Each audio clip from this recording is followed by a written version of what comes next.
फिल्मबाज जय सिनेमा की फिल्मबाज। जय सिनेमा की दोस्तों, आज जिस पर्सनालिटी के बारे में हम बात करने वाले हैं ना, उसके लिए मुझे थोड़े से गले के वोकल कॉर्ड्स को मेहनत देनी पड़ेगी, क्योंकि म्यूज़िक से रिलेटेड पर्सनालिटी है और कॉपीराइट के चक्कर में पड़ना नहीं चाहता। फिल्मबाज के नए नए शुरू के दिन हैं, क्यों मुसीबत मोल लेना किसी की भी। तो जो थोड़ा बहुत भगवान ने ऊपर से गला दिया है उसमें कोशिश कर लेता हूँ। आदमी जो कहता है, आदमी जो सुनता है, जिंदगी भर वो सदाएं पीछा करती है। आदमी जो देता है, आदमी जो लेता है, जिंदगी भर वो दुआएं पीछा करती हैं। नदिया से दरिया,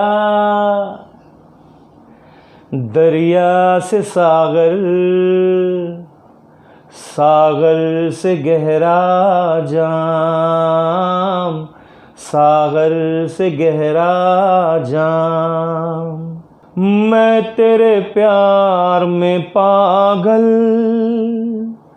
ऐसे घूमता हूँ, जैसे मैं कोई प्यासा बादल बरखा को ढूंढता हूँ। मेरे नैना सावन भादो, फिर भी मेरा मन प्यासा, फिर भी मेरा मन प्यासा। जिंदगी के सफर में गुजर जाते हैं जो मकाम, वो फिर नहीं आते, वो फिर नहीं आते। 16 बरस की बाली उम्र को सलाम है, प्यार तेरी पहली नजर को सलाम। ये लाल रंग कब मुझे छोड़ेगा, ये लाल रंग कब मुझे छोड़ेगा। मेरा गम कब तलक मेरा दिल तोड़ेगा। प्यार दीवाना होता है, मस्ताना होता है, हर खुशी से हर गम से बेगाना होता है। दुनिया में कितना गम है, मेरा गम कितना कम है। लोगों का गम देखा तो मैं अपना गम भूल गया। तो दोस्तों, ये जितने भी गीत मैंने गाए हैं, इनमें एक चीज़ कॉमन है। अब फिल्में अलग हैं, डायरेक्टर्स अलग हैं, म्यूज़िक डायरेक्टर्स अलग हैं, लेकिन एक ही कॉमन फैक्टर है और वो है इनके गीतकार आनंद बख्शी जी। आज 21 जुलाई उनका बर्थडे है। Happy birthday to you Anand Bakshi ji. And मेरे जितने भी म्यूज़िकल ग्रुप में फ्रेंड्स हैं, जितने म्यूज़िक मेरे कॉमन फ्रेंड्स हैं और जितना मेरा फ्रेंड सर्कल है, वो सब जानते हैं आनंद बख्शी साहब की मैं कितनी रिस्पेक्ट करता हूँ। I think he is one of the writers जो किसी भी तरह का गाना लिख गए, लेकिन उनके लिखने की जो शैली थी और जो स्टाइल थी ना, इतनी सिंपल कि सीधा दिल को छूती है। ना कोई डिफ़िकल्ट वर्ड्स, जो रोज़मर्रा की ज़िंदगी में जो हम बातें करते हैं उस तरह से गाने लिखना और उनको लोगों तक पहुंचा देना। अच्छा तो हम चलते हैं फिर कब मिलोगे जब तुम कहोगे। तो ये रोज़मर्रा की डायलॉग्स हो गए ना, आपस में जो बातें कर रहे हैं, इस तरह के डायलॉग्स, इस तरह के जैसे आप बस बात कर रहे हैं नॉर्मल, कोई पोइट्री के हैवी वर्ड्स नहीं। कई जगह पर इक्का दुक्का ऑब्वियसली जहाँ रिक्वायरमेंट स्क्रिप्ट की होती होगी उस जगह पर उन्होंने ये यूज़ किया। तो उर्दू के वर्ड्स जहाँ उन्हें ज़रूरत लगी, किसी किसी स्क्रिप्ट में ज़रूरत होती है, वहाँ यूज़ किया। अब जैसे ये गाना है, ये जो मोहब्बत है ये उनका है काम, महबूब का जो बस लेते हुए नाम, मर जाएं मिट जाएं हो जाएं बदनाम, रहने दो छोड़ो भी जाने दो यार, हम ना करेंगे प्यार। अब इस पूरे जो मैंने जितना गाया आपके सामने, उसमें मुझे डिफ़िकल्ट वर्ड बता दीजिए रोज़मर्रा के। छोड़ो भी जाने दो यार, हम ना करेंगे प्यार। पोइट्री सिंपल वे में किस तरह से इफ़ेक्टिव लिखनी है वो बख्शी साहब ने इंडस्ट्री को सिखाया है। और सोचिए ना, रावलपिंडी में 1930 में जन्मे और मेरे ख्याल से 10 या 12 साल की उम्र में ही इनको पोइट्री का शौक़ हो गया था और गाने भी लिखते थे। फिर रॉयल इंडियन नेवी ज्वाइन की, वहाँ से आउट हुए, इंडियन आर्मी ज्वाइन की, पार्टीशन के बाद फैमिली के साथ इस तरफ आ गए।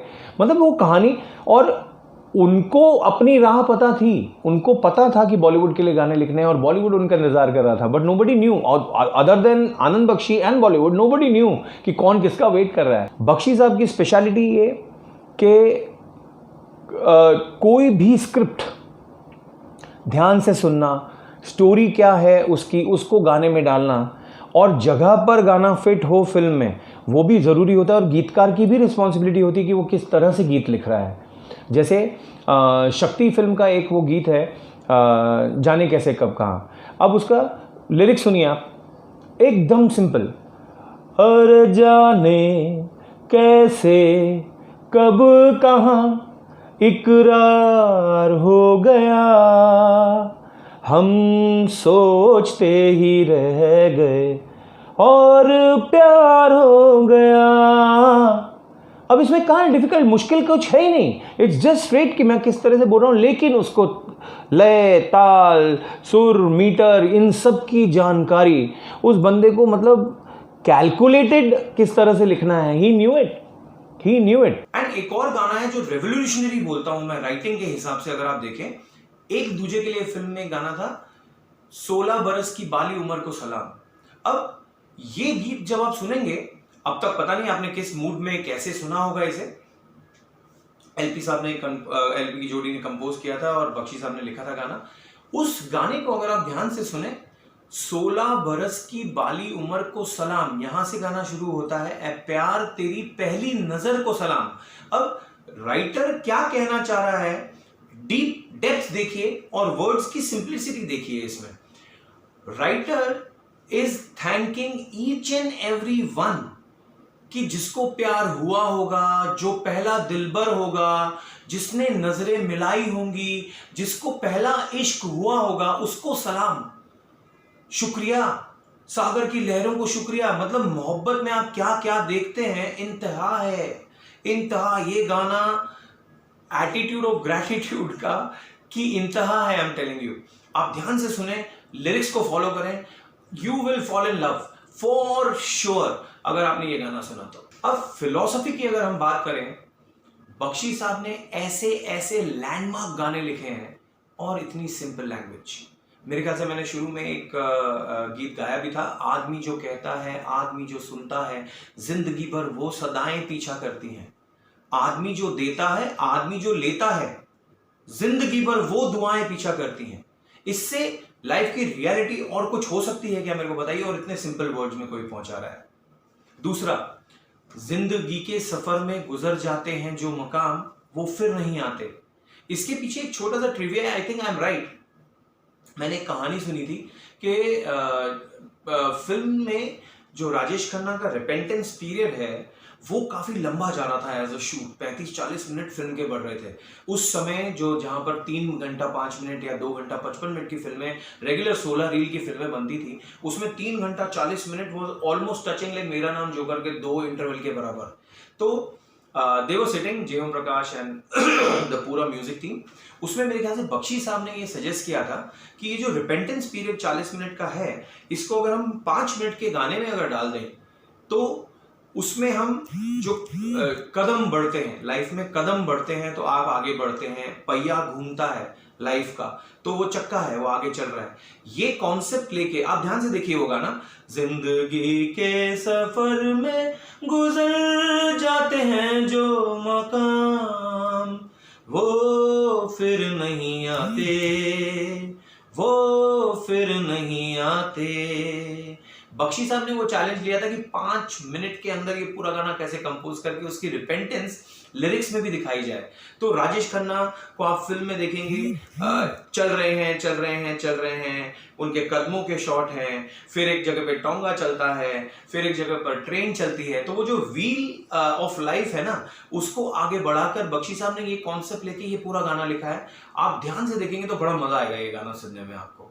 ये देखिएगा, बख्शी साहब की स्पेशलिटी है। अब जब फिलॉसफी की बात चल रही है तो एक और लैंडमार्क गाना, amazing, highlight of life, truth of life, और इतने सिंपल वर्ड्स, ये जीवन है इस जीवन का, पिया का घर फिल्म, उसमें ये जीवन है इस जीवन का, यही है यही है यही है रंग रूप, थोड़े गम है थोड़ी खुशियाँ, यही है यही है यही है छाँव धूप। अब आप सोचिए, सच्चाई नहीं है जीवन की, थोड़े गम है थोड़ी खुशियाँ, यही है यही है यही है छाँव धूप। इतने सिंपल वर्ड्स और इतनी डीप बात, ज़बरदस्त, ये स्पेशलिटी थी बख्शी साहब की। अमेजिंग नहीं थे? एक फिल्म थी माई लव, 1968 या 69 की थी, शशि कपूर, शर्मिला टैगोर। उसमें एक गाना था, जिक्र होता है जब कयामत का, तेरे जलवों की बात होती है। तो इस गीत की कुछ लाइनें मैं आपको पढ़ के सुनाता हूँ। कितना अमेजिंग लिखा है बख्शी साहब ने कि तुझको देखा है मेरी नज़रों ने, तेरी तारीफ हो मगर कैसे, कि बने ये नज़र ज़ुबां कैसे, कि बने ये ज़ुबां नज़र कैसे, ना ज़ुबां को दिखाई देता है ना निगाहों से बात होती है, ज़िक्र होता है जब क़यामत का, तेरे जलवों की बात होती है। तो ये था आनंद बख्शी जी का अंदाज़। दोस्तों, अगर आपको ये एपिसोड पसंद आया हो तो प्लीज़ इसे लाइक कीजिए, शेयर कीजिए, सब्सक्राइब कीजिए। जाने से पहले एक बार फिर हैप्पी बर्थडे बख्शी साहब, enjoy yourself up there, have fun, and अगले एपिसोड में फिर मिलते हैं दोस्तों, फिल्म बाज के। जय सिनेमा की। फिल्म बाज, जय सिनेमा।